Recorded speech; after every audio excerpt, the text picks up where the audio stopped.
are you? Hey, it is a Monday, August 19th at 4 o'clock in the afternoon for me on the West Coast. You know how we do it. Warning, federal law allows citizens to reproduce, distribute, or exhibit portions of copyrighted motion pictures, videotapes, or video discs under certain circumstances without the authorization of the copyright holder.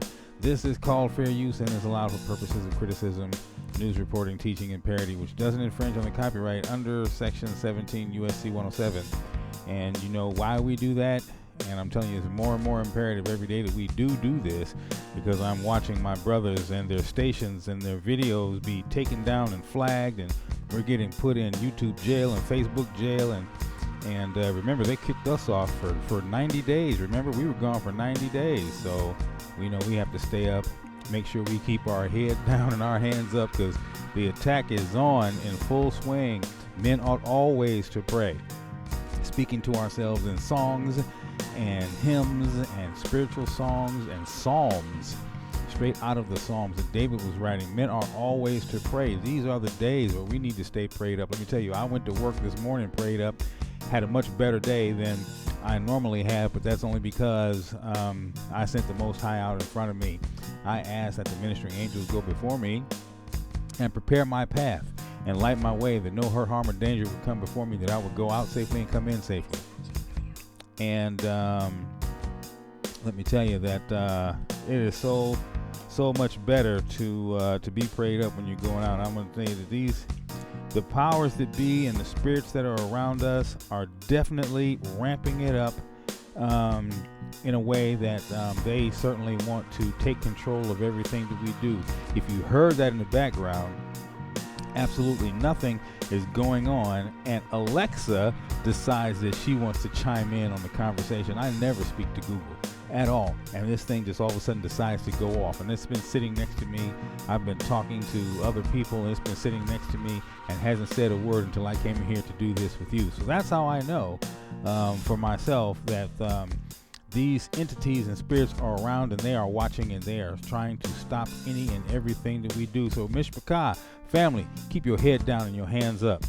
Always remember to stay inside of these scriptures. We have to stay inside these scriptures. The very reason that I'm here today, we're going to talk about something, staying inside these scriptures.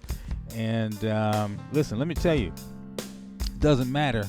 Well, it does matter. I don't want to say that it doesn't matter, but about who you're studying with, okay? You should have good filters, and you should be able to know when you're listening to someone and their doctrine is sideways, and because it's not going to resonate with your spirit. Once you make a decision to come out of churchianity, you're going to find that there's just some things that, as you're searching these scriptures, there's just some things that are not going to resonate with your spirit. And when they don't resonate with your spirit, and you hear or see something, it's going to feel funny to you. You're going to be, ooh, I don't like that. I don't feel that. Let me tell you, I was watching something today. And what I was watching went like this. I was watching something today. And as I was watching it, it felt like churchianity. Okay? The lady said something. And when she made a comment, and when she made this comment, I was like, whoa, because it took me right back to apostolic, Pentecostal, all of that churchianity stuff, right? Hallelujah, holiness, all of that madness. It took me back to that, because she said they were singing a song. Now listen, just because someone has some Hebrew on top of it doesn't mean it's still not that. Okay, what we came out of. Some people are dancing on the edge.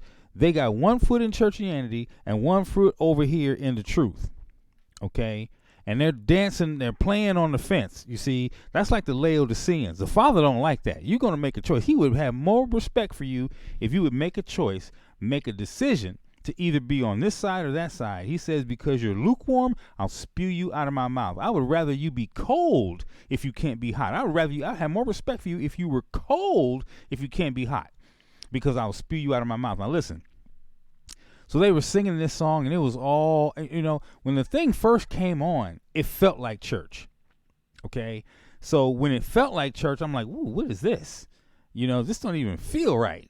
So I'm listening to the music. Dude got a saxophone, and the music was on fire.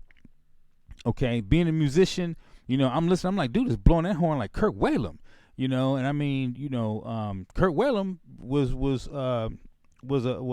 a Christian, but all his music was like more like smooth jazz, whatever.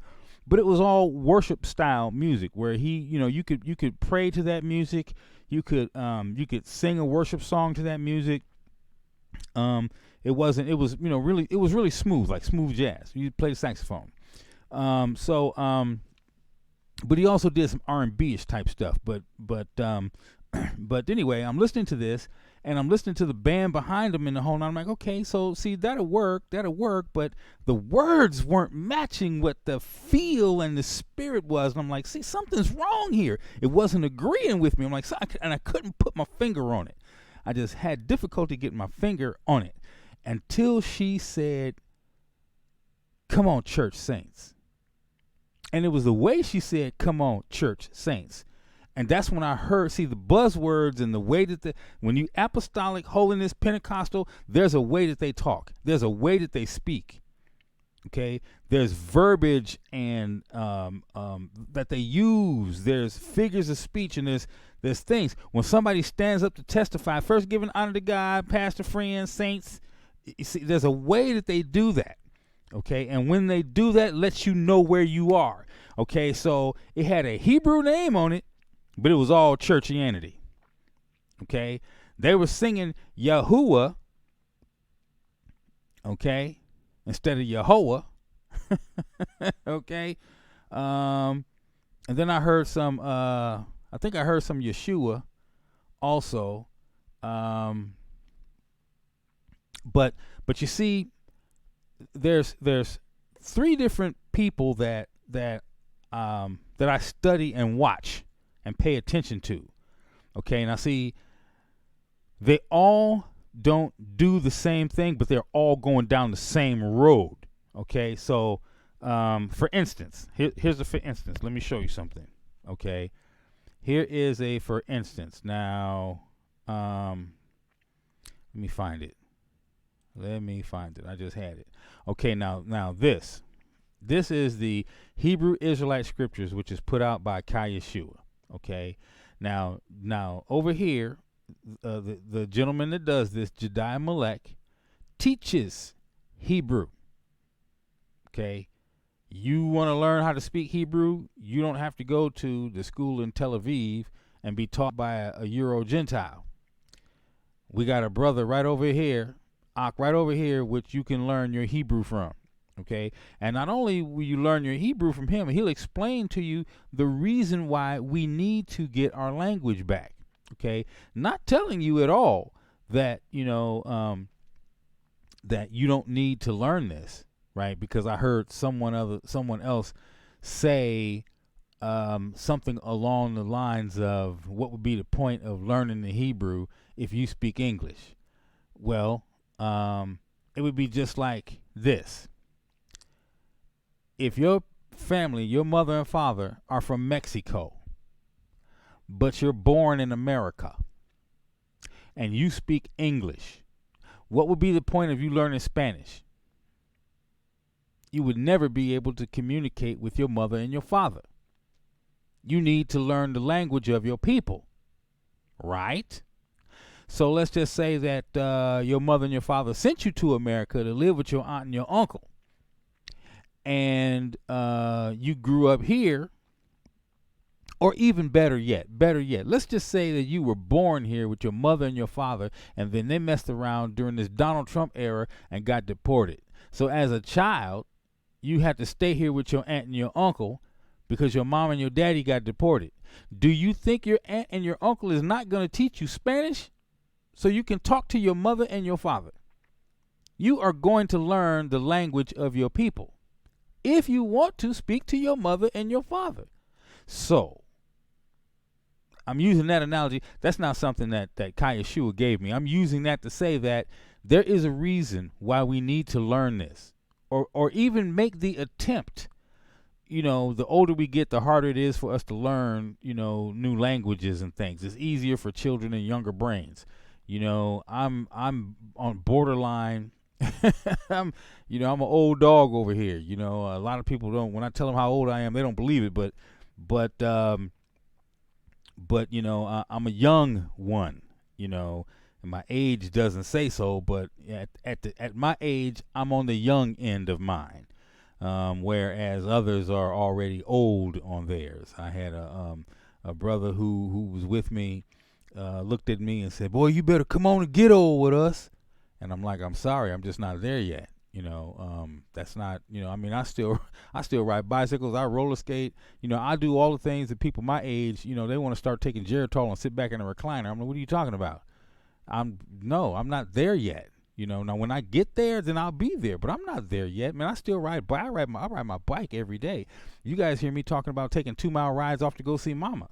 You know, I break wide in a heartbeat. I roller skate, you know, I don't run like I used to, and my body hurts sometimes, but you know, I'm on the young end of mine. So, but anyway, we need to, if you're still young and your brain is still malleable, you need to be learning this language. You know, if you can. Now, there's some things that I know because I take my time and I pace myself and I try to study. But I'm saying all this to say that this Hebrew Israelite scriptures. Okay, this is one of the people that I watch, I pay attention to, I listen to, and I study each and every word that comes out of the man's mouth. Now, do I agree with everything? Absolutely not. But that doesn't mean that he's wrong. It just might be that I'm not ready to hear what he has to say, but I'm not turning him off. I take that part, I put it on the shelf, I talk to the Father, I pray about it, and when he releases that information, I'm good to go. Now, if he had told me this is not the place for me to be, I would have already been gone. Okay, because I've been walking this road with my Father long enough. He's been leading me. These men have not been leading me. I have no leader. I already have a king. There is no leader for me, but I can learn from anyone. And so what I ask my Father is, give me good teachers. Okay, give me good teachers, and I know good teachers when I find them. So I have over on this side, I got, you know, Yisra'EL. You know, I get something from them that I don't get from my other brother, right? Then I'm over at the where am I? hold on, because there's a House of Israel, okay? House of Israel over there, Rebbe Yonah Golab, okay? Now, I get something else from him, okay, that I don't get from Jediah. That's not Jediah's gift. You know, Jediah has a completely different gift than the Rebbe, okay? That rabbi has something else that I get from him, okay? And so, and I pay attention to them, and then there's one other brother that I listen to, and even though I don't agree with everything he says, okay, there are some things that I hear, you know, and see, and it's like this. You see my hand? Jediah might be a thumb. Rebbe might be an index finger. My other brother might be a pinky, okay? I need all of them in order to grip onto the wheel, okay? We can't get the job done with a handful of thumbs. We can't get it done with a handful of index fingers. Every finger, every joint fit together makes up the whole so that we can all work together, just like the 12 tribes. Okay? And so we have to learn not to be down each other's throat all the time, because none of us have it all together. Right? Yisra'EL is not the end all. Okay? And one of the things that I like is that, and see, here's the reason why I listen to certain people I listen to, is because if you are grounded enough that if you make a mistake, you can come back and say, I'm sorry. I said something wrong. I did something wrong. See, I have a lot of respect for you. I'll listen to you because you're trying to be honest. You're not trying to mislead anybody. Right? Okay. My brother make a mistake. He says, you know what? Let me fix this. Okay. And that's how we should be. right? If I say something wrong and someone points it out to me and show it to me, hey, I'm cool. Look, hey, I'll be the first one to come back and say, hey, look, I said something wrong. So what I'm saying is that someone mentioned to me or recommended to me this particular group, and I said, okay, I'll check that out. I'll see what that is. Right, and as soon as it came on, I was like, "Whoa, this ain't it. This ain't it. You got to have good filters. I'm telling you, you got to have good filters out here because somebody else would have been like, ooh, the music is whoa,' and that would have drew them in. See, I'm a musician. I play piano. I play guitar, drums, and bass. I don't I don't have to. The music doesn't get me because I write my own music that gets me. Okay, So I'm listening to this brother blow this horn, and I'm like, man, he's over there grooving. He's doing the get down. I can feel this. This is all gravy. And then baby started talking, and it was over with. As soon as she opened her mouth, it was over with. And I was listening to the songs they were singing, and I'm like, wait a minute now. See, Jediah broke down the 7 different principles of the Hebrew language, and there's 7 different verb stems, okay? And how you put something in the front or how you put it in the back depends on how. That dictates how the word is being pronounced and what it actually means. And you don't do this, in the front unless you're doing, it's 7 different verb stems. Okay. And it's right there in this. If you don't know what they are, it's in this book. Okay. Jediah has it in the Hebrew Israelite scriptures. Okay. We're going to be looking at the Hebrew Israelite scriptures, but we're not going over that today. I'm just saying that because of my studying with him, I'm able to listen to people and hear what they're saying and know whether or not they're actually now some people do things in ignorance. I don't believe at all, not at all, not one bit that these people were doing this on purpose. I don't believe that. I believe they were completely sincere. They just didn't know. See, and you can tell when a person knows, but they're not being sincere. You can tell. Now, if you're not studying, if you're not into this and you're not trying to pay attention, then it'll go right over your head and you won't even know that this person is being purposely deceitful, that they're deceiving you. Like the scripture says, that there will be people who will creep in and lead silly women away unawares because they just won't know. They don't know. You silly women, they don't know, right? Not necessarily that women are silly, but when you're not studying and you're not, trying to pay attention, you don't keep yourself in these scriptures, anybody can run anything past you, right? You have to study. I listen to, I'm like this, like when Paul went and he was talking to the Bereans heard everything Paul had to say. And then they said, okay, getting scriptures. They started rolling them scrolls out, trying to see if what he was saying was true. What is he saying? Where is it? And since the Mashiach says he comes in the volume of the book, you should be able to see him everywhere in Torah, right? Not in the New Testament, because they didn't have a New Testament. So you should be able to see him all over the pages of the Torah. You see him all over the pages of the Tanakh. You should see it everywhere. In the law and the prophets, you should see him everywhere in there. He says, I am in the volume of the book. Because in the beginning was the Word, and the Word was, and the Word is. In the beginning was the Word. So, funny that just came back out because Jediah just went over something like that. I was watching something just a day or so ago, or a couple days ago, and he was actually going over that in the beginning, and he broke it down and showed it. So, wow. So let me see where was I going with that? Okay, all right. So anyway, in the Hebrew Israelite scriptures, Jediah is showing us the 7 verb stems of the Hebrew language, right? And just that alone will show you when you listen to someone whether or not they are actually bringing the word across correctly. Okay, in the Hebrew Israelite scriptures, you will find there's a breakdown in there saying YAHOWAH or Yehoshua. Yahuwah or Yehoshua. The difference between the two, what Yahoo is and what Yahoo is, and how it plays together off the 7 verb stems. Okay. So, he'll talk about, people who will be able to read the Hebrew, what the purpose of reading the Hebrew is, and all of that. And so I have a Hebrew Israelite scriptures, and I'm working my way through it, and we're going to be using it today to look at something. I was having a conversation. Okay. Now, I flipped my whole situation around right here so that I can always be facing east as I'm on camera talking to you guys, or if I'm sitting here and I'm studying and I'm praying or whatever, I'm facing east, and there's a reason for that. So as I figure out things, I knew I always knew about the facing east part, okay, but I knew that the Muslims did it, right, and I didn't understand, that we had to do it. I have NOI and FOI in my family. My cousins are NOI and FOI, which are the Muslims of the United States under, the Honorable Elijah Muhammad started NOI on my great grandmother's dining room table, okay, and he started that.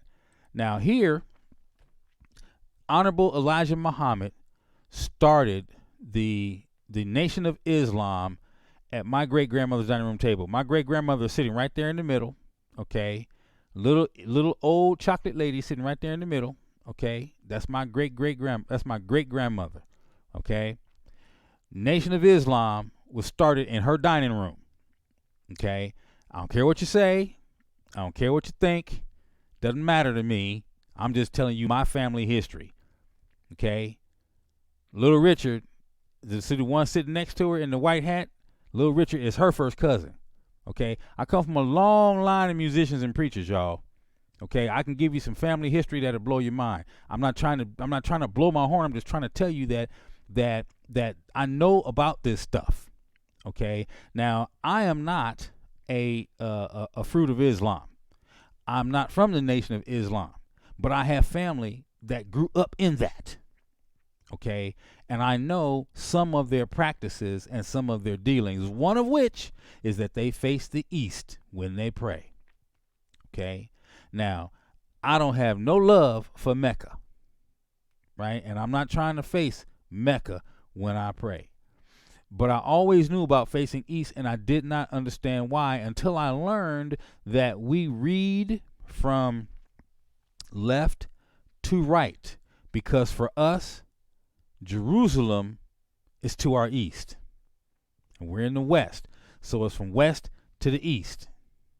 Okay, and if you're already in the east, because there's no middle, if you're in the east already, and if you're away on the other side of Jerusalem, like most of them are, then they read and write from right to left, because Jerusalem is to their west.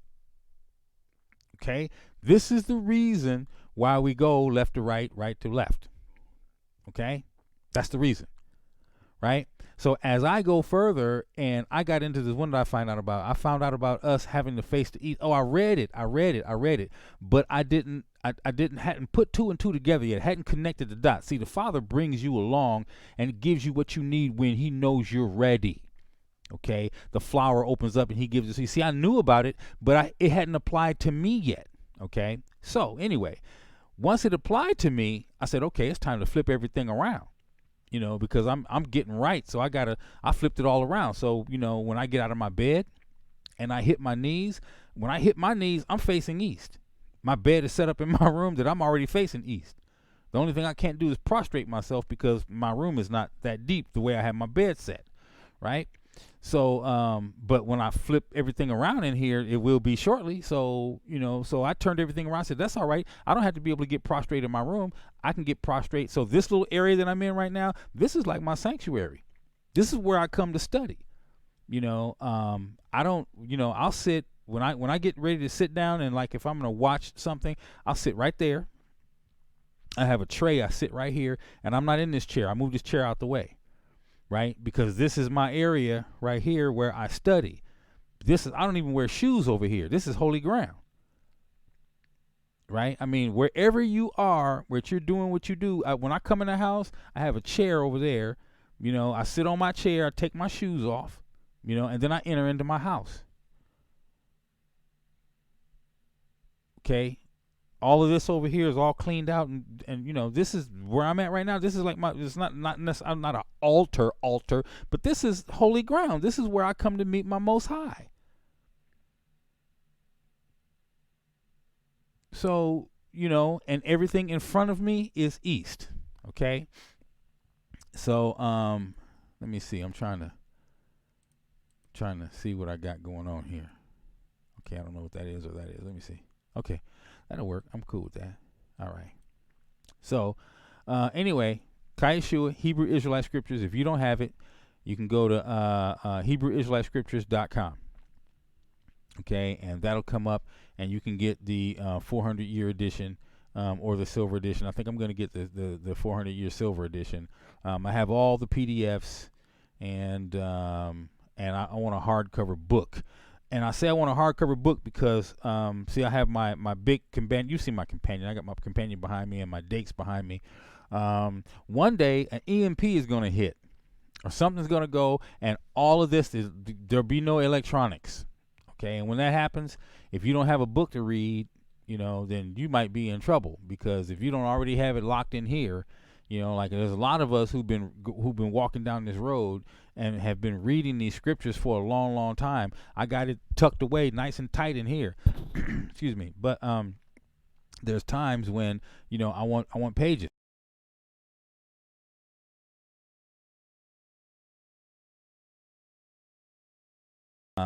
Okay, sorry about that. There's times I want pages. So I got to have, another book, and I want that book. So I'm going to get the hardcover of that book. Okay. So let's see here. I'm trying to make this quick. I want to get to this. So anyway, like I said, we're facing the east.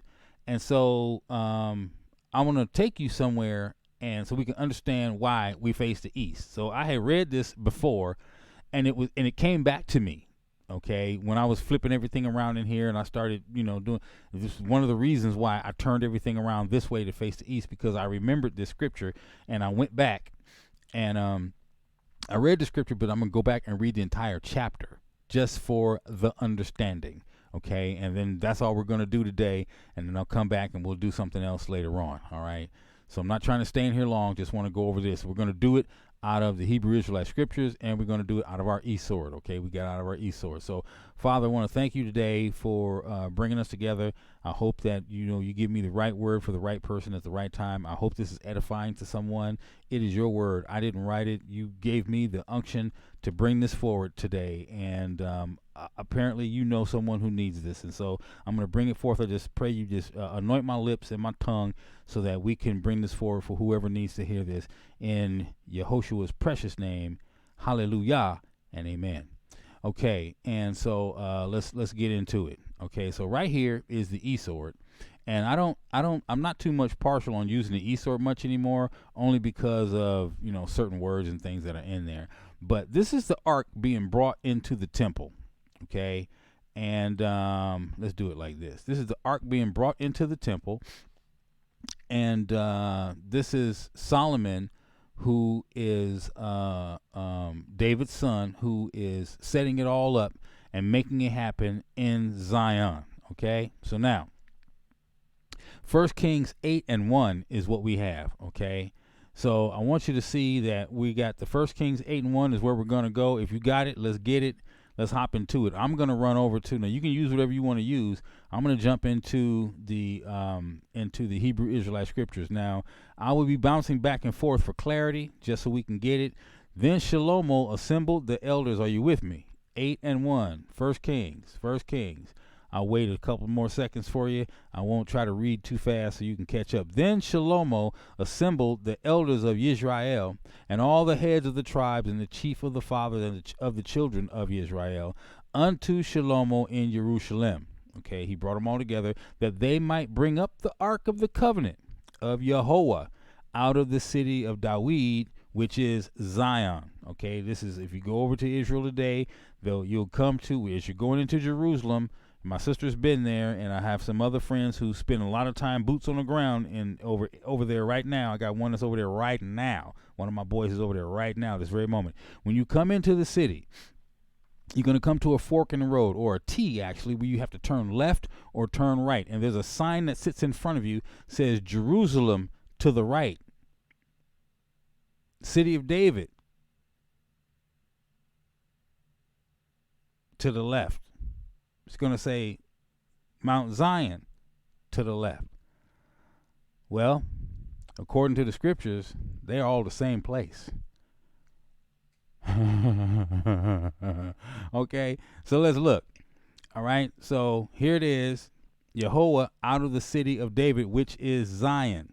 Okay, so listen, here is Solomon assembling the elders of Israel and the heads of the tribes of the children of Israel. Right, he's calling them in. He's calling them in Jerusalem that they might bring the ark of the covenant out of the city of David, which is Zion and Jerusalem. Okay, taking it to the temple. Okay, now, so if you have not, or if you don't know, let me see if I can find this. I think I have it up here. Matter of fact, I thought I had it up. Let me make sure I have it. Okay, here, no, here, yeah, there it is right there. Now let me get it on screen for you.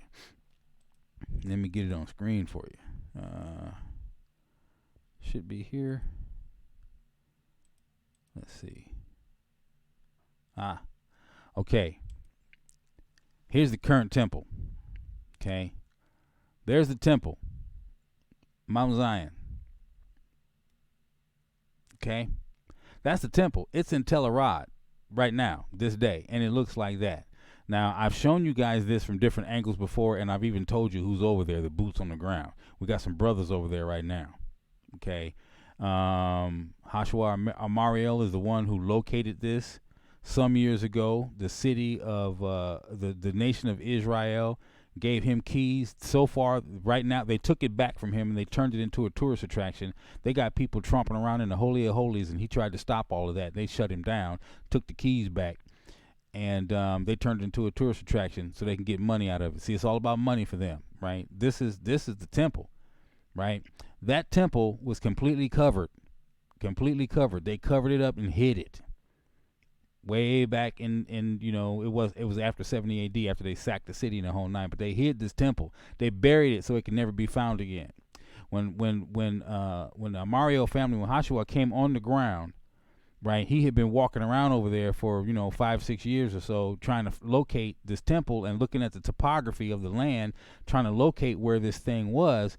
And as he was there for those few years, it would rain and the wind would blow, and it would rain and the wind would blow, and then parts of it started to expose itself, right? The father started uncovering it for him, and when he discovered what it was, he got an archaeological permit to start digging out there. And what did they do? They sent some Euro Gentile out there with him to oversee him, to make sure he was doing what he was supposed to be doing. They sent some Euro Gentiles out there, right?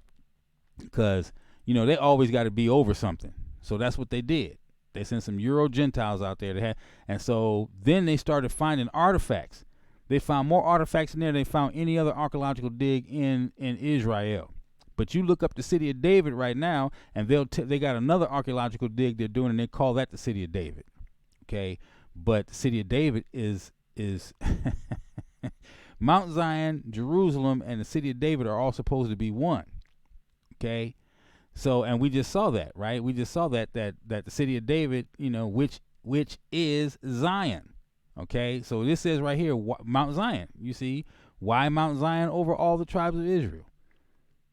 Okay, this, and they admit that this is Mount Zion, right? But they still want to call that other one the city of David. All right, but I digress. Let's get back into this. Okay, let's get back into this. All right, so. Let me pop this back open. All right, so still in 8:1, right? Then Shlomo assembled the elders of Yisra'el and all the heads of the tribes and the chief of the fathers of the children of Yisra'el unto King Shlomo in Jerusalem, that they might bring up the ark of the covenant of YAHOWAH out of the city of David, which is Zion. And all the men of Israel assembled themselves unto King Shlomo at the feast in the month of Ethanim, which is the 7th month. And all the elders of Israel came, and the priests took up the ark. And they brought up the ark of YAHOWAH, and the tabernacle of the congregation, and the holy vessels that were in the tabernacle, even those did the priests and the Leviim bring up. And King Shlomo and all the congregation of Israel that were assembled unto him were with him before the ark, or before is like in front of the ark. They were all with him in front of the ark, sacrificing sheep and oxen, and could not be told nor numbered for the multitude. They was cooking the meat. They was sacrificing that meat up. right, to the Father.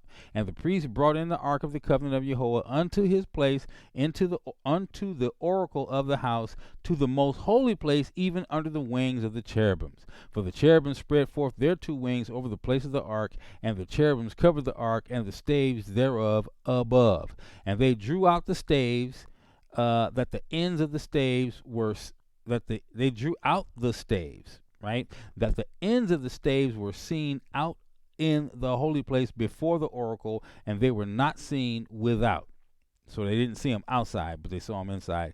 And there they are unto this day. There was nothing in the ark save or except the two tables of stone which Moshe put there at Koreb when YAHOWAH made the covenant with the children of Israel when they came out of when they came out of the land of Mitzrayim. And it came to pass when the priests were come out of the holy place that a cloud filled the house of YAHOWAH, so that the priests could not stand. Excuse me, my mouse. Could not stand to minister because of the cloud, for the glory of YAHOWAH had filled the house of YAHOWAH. And then spake Shlomo, YAHOWAH said that he would dwell in the thick darkness. Okay, YAHOWAH said he would dwell in the thick darkness, and got to go back up here to the top. I have surely built thee an house to dwell in, a settled place for thee to abide in forever. And the king turned his face about and blessed all the congregation of Israel, and all the congregation of Israel stood. And he said, Blessed be YAHOWAH Elohim of Yisra'EL, which spake with his mouth unto David my father, and hath with his hand fulfilled it, saying, Since the day that I brought forth my people Yisrael out of Mitzrayim, Mitzrayim is Egypt, I chose no city out of all the tribes of Israel to build an house, that my name might be therein. But I chose David to be put over my people Yisrael. And it was in the heart of David my father to build a house for the name of YAHOWAH Elohim of Yisrael. And YAHOWAH said unto David my father, hold on, okay. And so now, let's see. We're in chapter 8:18, okay? And YAHOWAH, 18 right here, and YAHOWAH said unto David my father, whereas it was in thine heart to build an house unto my name, thou didst well, didst well. Understand that our Creator and everyone spoke Hebrew or Aramaic. Okay, they didn't speak. This is the king's English. I will follow thee whithersoever thou goest. That's not how. That's not our language. That's not us. We didn't. It's written this way because it was transliterated into this. Okay, and even today our tongues still have problem untwisting this stuff. Thou didst well that it was in thine heart. Right? Nevertheless, thou shalt not build the house, but thy son shall come forth out of thy loins. He shall build the house unto my name. And YAHOWAH has performed his word that he spake, and I am risen up in the room of David my father to sit on the throne of Israel, as YAHOWAH promised, and have built an house for the name of YAHOWAH Elohim of Israel. Okay, down to 21. I have set there a place for the ark, wherein it is the covenant of YAHOWAH which he made with our fathers when he brought them out of the land of Mitzrayim. And Shlomo stood before the altar of YAHOWAH in the presence of all the congregation of Israel, and spread forth his hands toward heaven, and he said, YAHOWAH, Elohim of Yisrael, there is no Elohim like thee, in heaven above or on earth beneath, who keepest covenants and mercy with thy servants that walk before thee with all their heart, who has kept with thy servant David my father, that thou promised him. Thou spakest also with thy mouth, and hast filled it with thy hand, as it is this day. Therefore now, YAHOWAH, Elohim of Israel, keep with thy servant David my father that thou promised him, saying, There shall not fail thee a man in my sight to sit on the throne of Israel, so that the children take heed to their way, that they walk before me as thou hast walked before me. 26. And now, O Elohim of Yisra'EL, let thy word, I pray thee, be verified, which thou spakest unto thy servant David my father. Okay. Now here see what we have here. Solomon is praying. Hold on, let me get over here. Solomon is praying unto the Father. Okay, and he's asking that this be continued. Okay, he's saying, and now, O Elohim of Israel, let thy word, I pray thee, be verified, which thou spakest unto thy servant David my father. Make true this word. Okay. So let's jump. Let me do this. Let me jump over here to Esau real fast. Jump over here to Esau real quick. Let's do this. Okay. And so he's saying, and the Lord, let me see. 20, where's 27?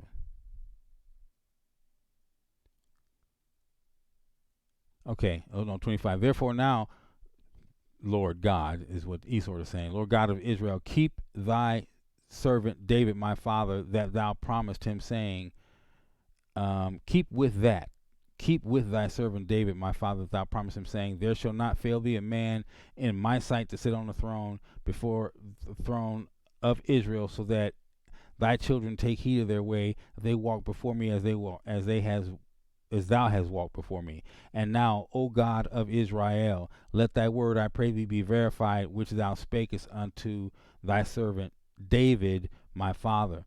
But will God indeed dwell on earth? Behold, the heaven of heavens cannot contain thee. The heaven and the heavens of heavens cannot contain thee. How much less is this house that I have built? So if the heaven of heavens can't contain you, how are you going to fit in this house? Okay, because it can't even contain you. Yet have thou respect unto the prayer of thy servant, and to his supplication, O Lord my God, to hearken unto the cry, and to the prayer which thy servant prayed before thee this day, that thine eyes may be open toward this house night and day, even toward the place of which thou hast said, my name shall be there, that thou mayest hearken unto the prayer which thy servant shall make toward this place. He said, my name, he chose a place, he said his name was going to dwell in. Okay. He said, this is a place where my name is going to dwell. So he says, I want you to hearken unto the prayer which your servants make toward this place. That's the whole point of where we're going with this today, is that looking at the place where when you face toward it, you're facing toward that day. He said this day he was making a prayer. Okay, he was saying, honor the prayer of your servant before thee today, that thine eyes may be open toward this house night and day, even toward the place of which thou hast said, my name shall be there, that thou mayest hearken unto the prayer which thy servant shall make toward this place. So no matter where you are in the world, if you're facing that place, and hearken thou to the supplication of thy servant and of thy people Yisra'EL, when they shall pray toward this place, and hear thou in heaven thy dwelling place, and when thou hearest, forgive. If any man trespass against his neighbor, an oath be laid up upon him to cause him to swear, and the oath come before thine altar in this house, then hear thou in heaven, and do and judge thy servants, condemning the wicked to bring his way upon his head, and justifying the righteous to give him according to his righteousness. When thy people Israel be smitten down before the enemy, because they have sinned against thee, they shall turn again to thee, and confess thy name, and pray and make supplication unto thee in this house. Then hear thou in heaven, and forgive the sin of thy people Yisra'EL, and bring them again unto the land which thou gavest unto their fathers. So he's saying it, when you turn, let me get back over here. He's saying, when you turn, realizing what you've done wrong, and then you turn and you face Israel and you repent. He's saying, I've built this house. This is where you said you want to dwell. This is where you said you're going to dwell. I've built this house. So no matter what happens to us, no matter where we go, no matter what we do, when we turn and repent to you facing this house, hear it. Hear your servants. Now, see, now everybody is supposed to know. We're all supposed to know this. Okay? We're in the land of our captivity. No matter where we were when we were in captivity, if we turned and we faced Jerusalem and we cried out to our Father, if we turned and we faced the house, we faced Israel, and we cried out to the Father, Solomon was praying for us, Shlomo was praying for us, Father, hear him. Hear him. See, because this hadn't happened yet. He's already talking about captivities and stuff. He's already talking about the place being torn down and broke down and us being scattered around the world or whatever. He's already talking about those kinds of things, and it hadn't even happened yet. So no matter where they are in their bondage, if they turn from you and they sin, that's what he said. If they where is it? Let me see it again. And let's start at 31. If any man, let me see. Do I have it for you? No, you don't even have it. Let me get it for you. Okay, so here we go. If any man trespass against his neighbor, let's listen to this, right? Let me go back to 30. Okay, and hearken unto the supplication of thy servant and of thy people Yisra'EL when they shall pray toward this place. And hear thou in heaven thy dwelling place, and hear. So you're in heaven, and they're facing this way. Hear it, because you're in heaven, and you see them praying and facing this. Now hear their prayer, and when thou hear it, when you hear it, because they're facing your house now, and you're sitting in heaven, and you hear them. When you hear them, forgive them, Father. If any man trespass against his neighbor, and an oath be laid upon him, it cause him to swear, and the oath come before thine altar in this house, then hear thou in heaven, and do, and judge thy servants, condemning the wicked to bring his way upon his head, and justifying the righteous to give him according to his righteousness. When thy people Israel be smitten down before the enemy, because they have sinned against thee, and shall turn again to thee, and confess thy name, and pray, and make supplication unto thee in this house, then hear thou in heaven, and forgive the sin of thy people Israel, and bring them again. So that means they're already gone, because you can't bring somebody who's already home. And bring them again unto the land which thou gavest unto their fathers. When heaven is shut up and there is no rain, because they have sinned against thee, if they pray toward this place and confess thy name and turn from their sin, that's repentance, when thou afflictest them, then hear thou in heaven, and forgive the sin of thy servants and of thy people Yisra'EL, that thou teach them the good way wherein they should walk, and give rain upon the land which thou hast given to thy people for an inheritance. If there be a famine, if there be in the land a famine, if there be pestilence, blasting, mildew, locust, or be a caterpillar, if their enemy besiege them in the land of their cities, whatsoever plague, whatsoever sickness there be, what prayer and supplication whatsoever be made by any man or all the people Israel, which shall know of all, let me back up. 38.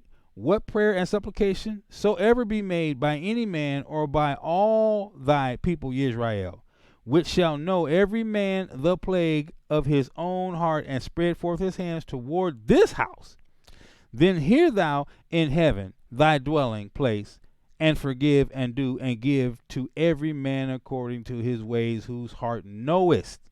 For thou, even thou only knowest the hearts of all the children of men. So heart is not, okay, so 39, this is why I jump back and forth toward the E sword. So 39, let's get 39 on screen. Where's E sword? Here's E sword. So let's get 39 on screen, because we got to use that. So 39, let's go 39. Okay, so 39, here's 39. This is 39. All right. All right. So now we're going to go here. Heart. Heart. The heart as the most interior organ, used also like 3820. Let's see. It's used very widely for feelings, the will, and even the intellect. Okay? So the heart is understanding, wisdom.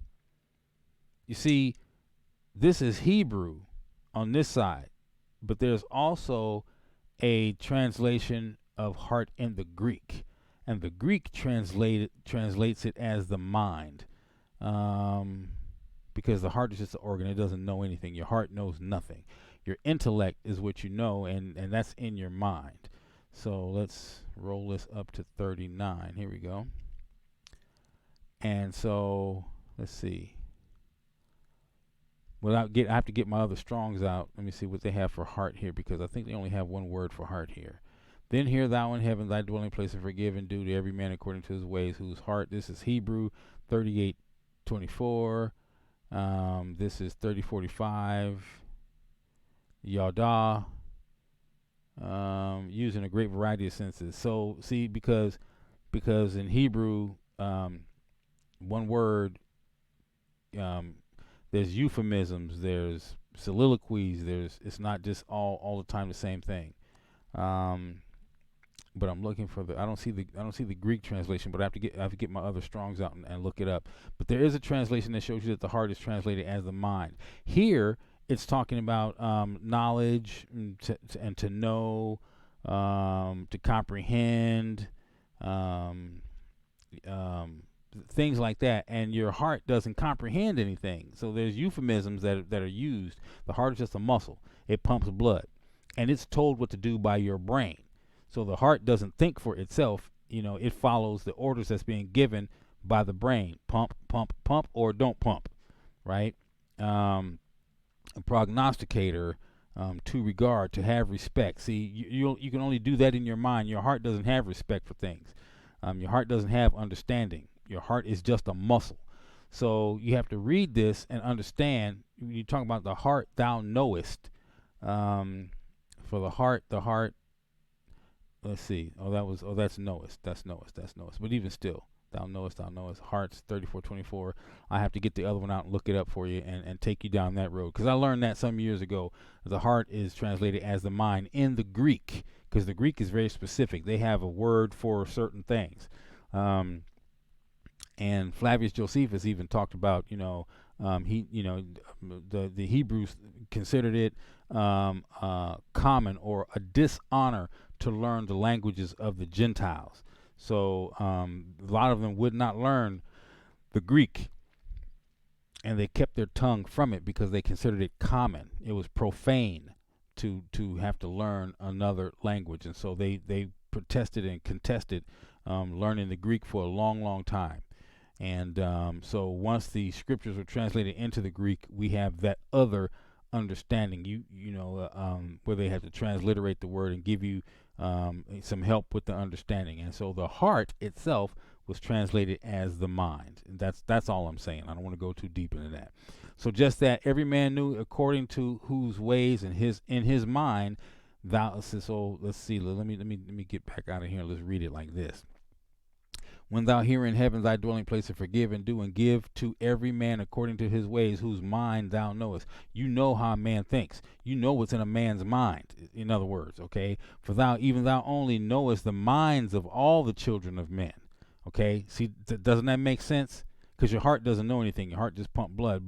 But your mind knows. It's the way you think. It's what's really going on inside of you is what's in your head. Okay, so Kings 8:40, that they may fear thee all the days, and that they live in the land which thou gavest unto their fathers. Moreover, concerning a stranger that is not of thy people Yisra'EL, that cometh out of a far country for thy name's sake. For they shall hear thy great name, and of thy strong hand, and of thy stretched out arm, when they shall come and pray toward this house. So even the heathen is going to know of the power when they pray toward this house. Hear thou in heaven thy dwelling place, and do according to all that the stranger calleth to thee for. Because, see, if a stranger is living among Israel, he's going to be doing as Israel does. You don't have people coming into your house. Okay, so listen, let me tell you like this. We don't eat no pork up in here, right? So nobody's going to come into my house having ham sandwiches. You're not coming in here. And so I don't care if it's a sister, cousin, brother, whatever. Brother, I got to go out and get something to eat. You walk over here with some ham, it's getting thrown outside. Even the dogs won't have it. It's going to the garbage. You're not going to bring no ham into my house. We're not cooking no ham. You're not going to get no sliced hams. You can make no sandwiches. And so, I got a family member. If you're listening to this, I'm talking to you. So you're not gonna come up in here having no pork chops and all of that madness, right? So listen, let me tell you something. When last week when I had to clean out Mama's refrigerator, I can't tell you how much pork I threw away. Okay, and this is one of the things that I was dealing with Rabbi about, because when it came time for Shavuot and everything else, and to get the yeast and everything else out of the house, I was conflicted, because I'm like, look, I'm not in here by myself, and what my mama's old. What I can't. That's my mama.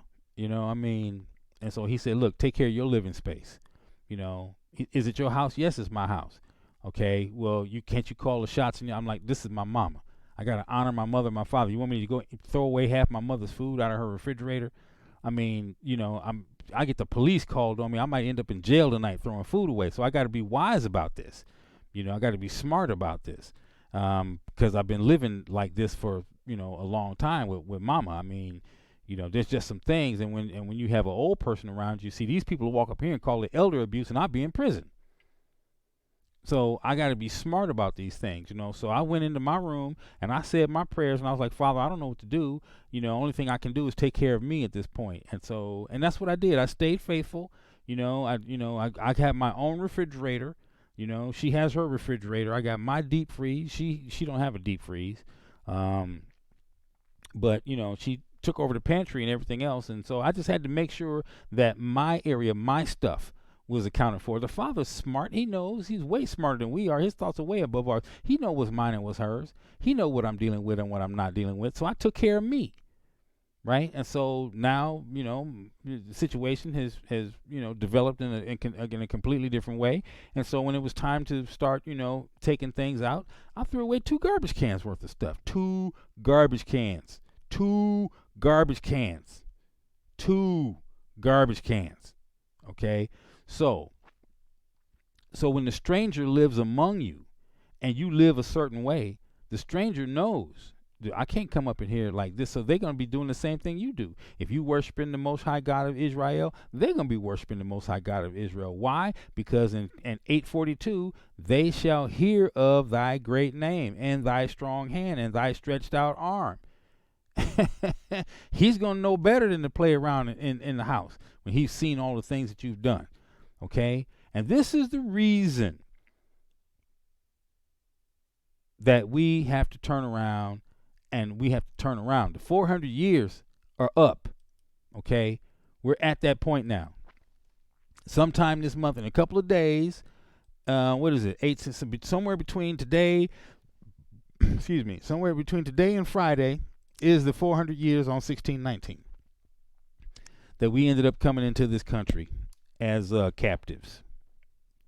All right. And so this is something that everybody should be talking about. And it's on everybody's lips. Heck, even the politicians are talking about it right now, because, they got the elections coming up right now and everything. And so even the politicians are talking about it. They've been trying to apologize to us for a whole year now. Ghana's talking about come repatriate back home. Everybody's trying to see, because there's something that's about to pop off. And folks are trying to get in good graces with us before the Father starts to issue out this disciplinary action that's about to come down. There's some disciplinary action that's about to go down in a real way. Now, whether it's this year, next year, whatever, we have come to the cutoff point. We're across the finish line. See, now think about it like this. When the race is over, the champions don't get their trophies and stuff immediately. There's some time that goes by before you end up in the winner's box and you get your ribbons and you get your trophies. And same thing here, right?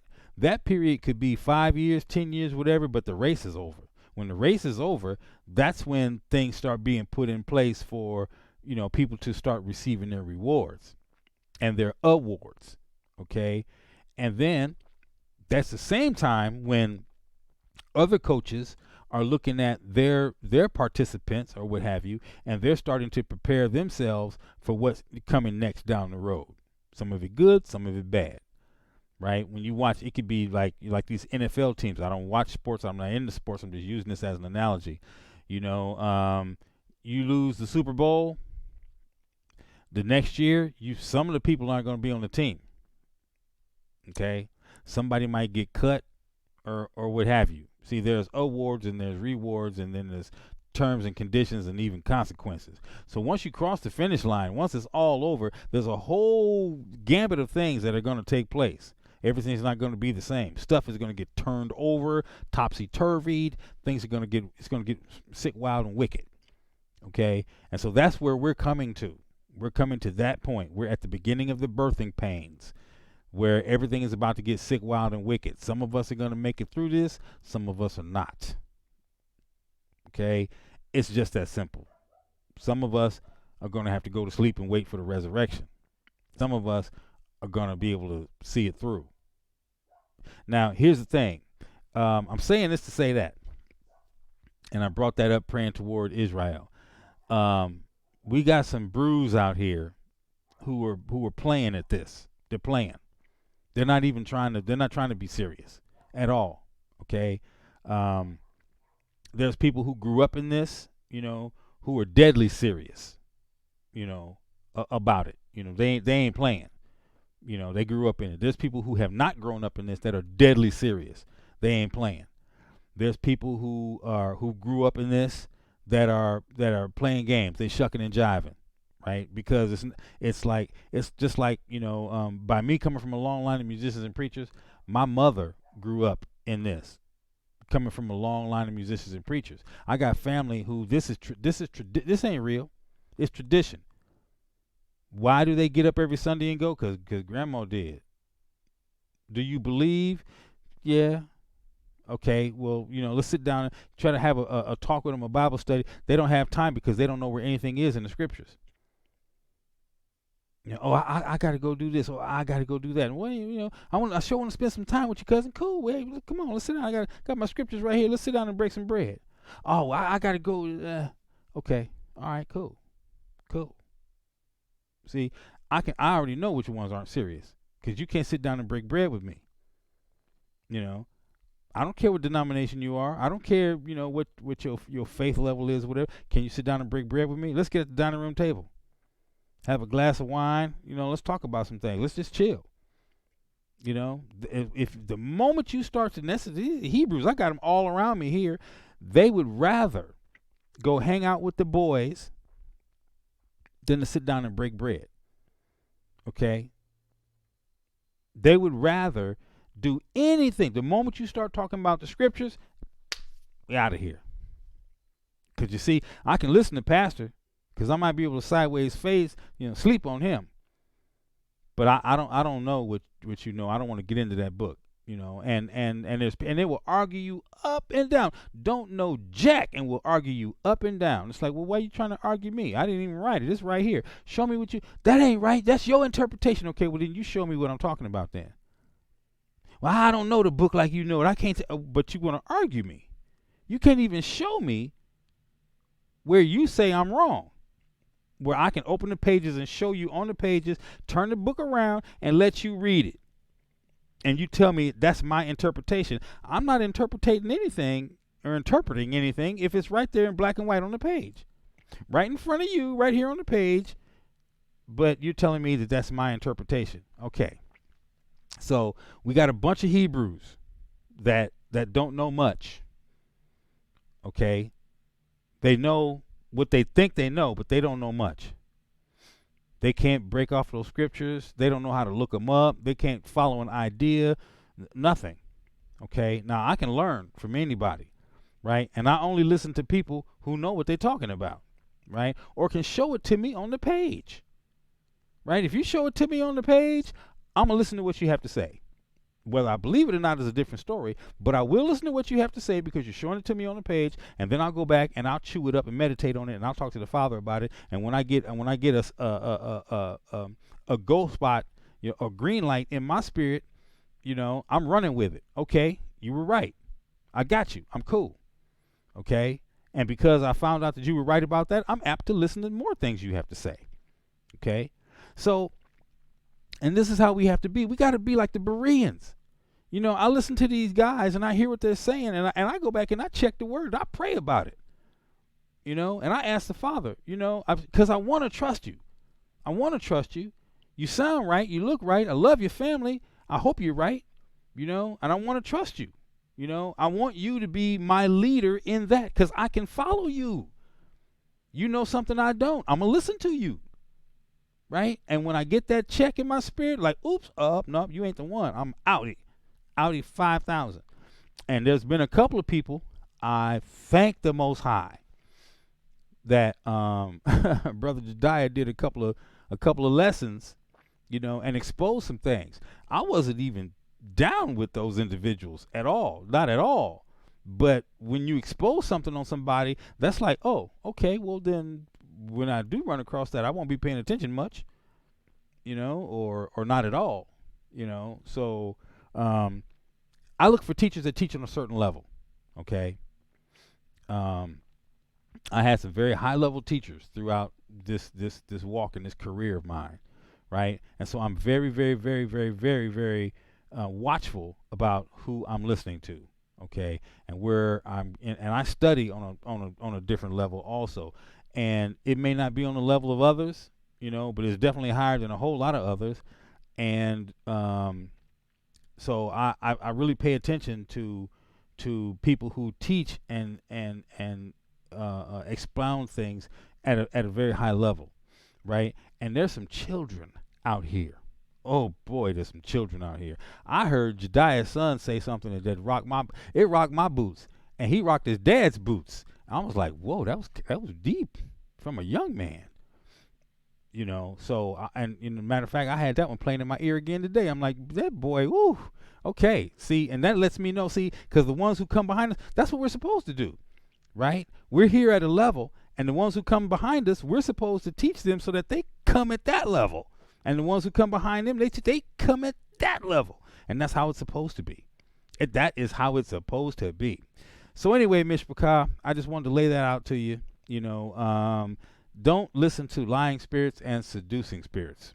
Okay? There are people out there who believe a multitude of things. Multiple lives and I mean, you name it. They believe a lot of things. But listen, if it doesn't line up with them scriptures, do not run with it. Do not run with it. If you can't find it in the scriptures, don't run with it. Somebody will tell you anything, you know, that we came from the moon and we colonized Earth. That's and then people will be sitting out there waiting on the spaceship to come. Right? So don't, you know, if you can't line it up with the scriptures, there are chariots that are in the scriptures. Okay? There are whirlwinds that are chariots in the scriptures. And they even have descriptions in the scriptures. So if it don't line up with the scriptures, don't run with it. Do not run with it. Okay? So that's all I got to say on that one. And I just want to continue to encourage you to be encouraged, to look for our salvation, because our Mashiach is coming, and he's coming to redeem his people. But he's looking for people that are ready for redemption from him. So we can't be playing. You got to be serious about this, right? Don't be playing with stuff you don't know anything about. Remember the 7 sons of Siva and get on deck. Right? I don't play like that. I don't get down like that. Like I said to someone a little while ago, my niece came up in here and brought some madness up in here, and I went straight into warfare battle. I went straight warfare mode, and when I got done, she was balled up in the corner in the bathroom, and she bounced the very next day.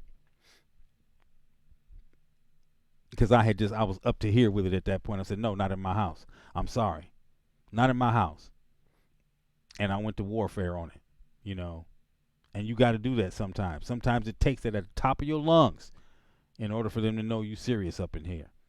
You know, I had to call those things which aren't as they were, and put some things in order up in this house. I just had to. You know, it was enough that I was already dealing with, and then something else came up in here, and I was not having that.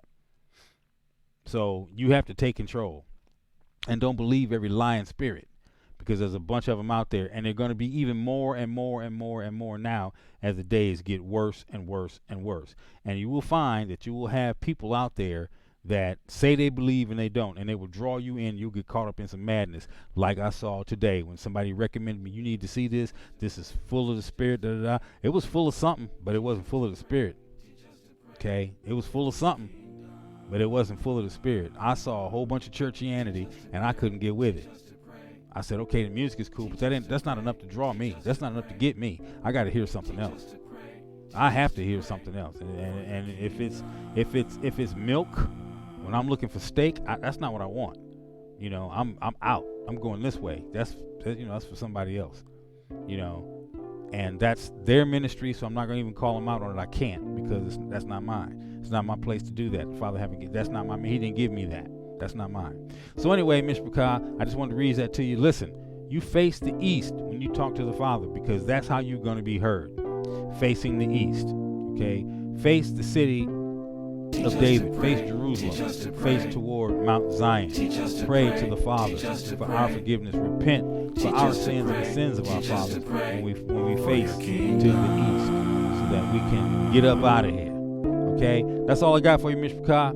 I want you to have a great day. My day is over with. Now I'm going to go outside and rake the yard and play with the dogs for a while, because they outside waiting on Daddy. And Daddy came in and got in the house and had to go do this stuff. So I'm going to tell you what.